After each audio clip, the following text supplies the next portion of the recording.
Cambridge Encyclopedia of the English Language by David Crystal.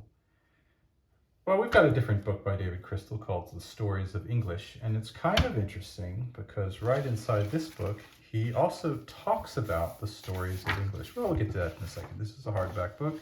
This is the dust jacket.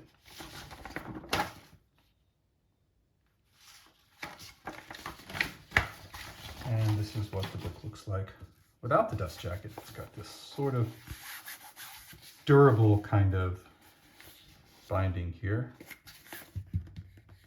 Obviously, if it's the Cambridge Encyclopedia of the English Language, it's put out by Cambridge.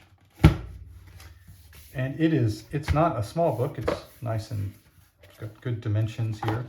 And what I was saying is that he's got the book called The Stories of English, or Stories of English, and because he makes it clear in that book, the whole point of that book is that there's not just one story of English. And here he makes the same case here.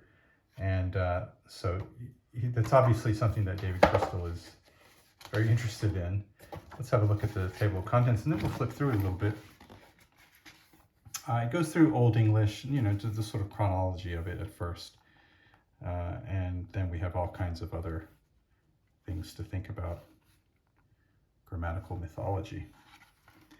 I bet I know what that's about. Something along, prescriptive grammar, the likes of eats, shoots, and leaves, and that kind of a thing.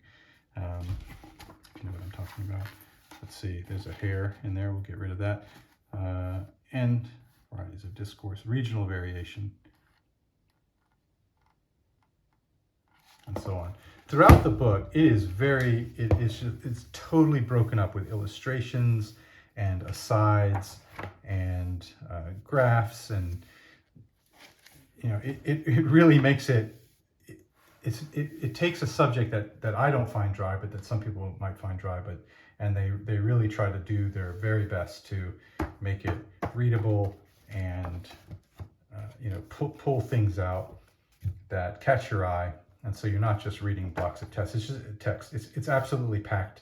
Every page is like this, and maybe not every page, but almost every page is like this. Maybe every page has these things going on. You don't turn to a page and have full just text before you get to the next one, or if you do, it's very rare. And so that makes it very easy to read and very easy to dip into. You're not going to probably sit here and read the thing from start to finish, but when you might have something that you want to look up. Tell me, how did Old English get to be Middle English, and what does that mean? What's the great vowel shift, and blah blah blah. But on the other hand, you might find whole sections that you want to read through. It is in fact very readable and very easy to sort of get caught into it and caught up in it and learn about stuff. So yeah, so I've really enjoyed this, having this book here. He had to do a little bit. He's not American. I'm gonna guess he's English, but in any case, he's from somewhere in Britain, and so he had to collaborate on the American English stuff. Yeah.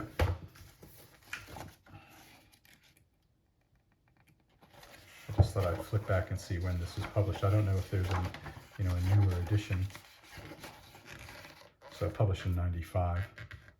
I don't know if there's a second edition that's out or anything like that. Okay, that's the Cambridge Encyclopedia of the English Language by David Crystal.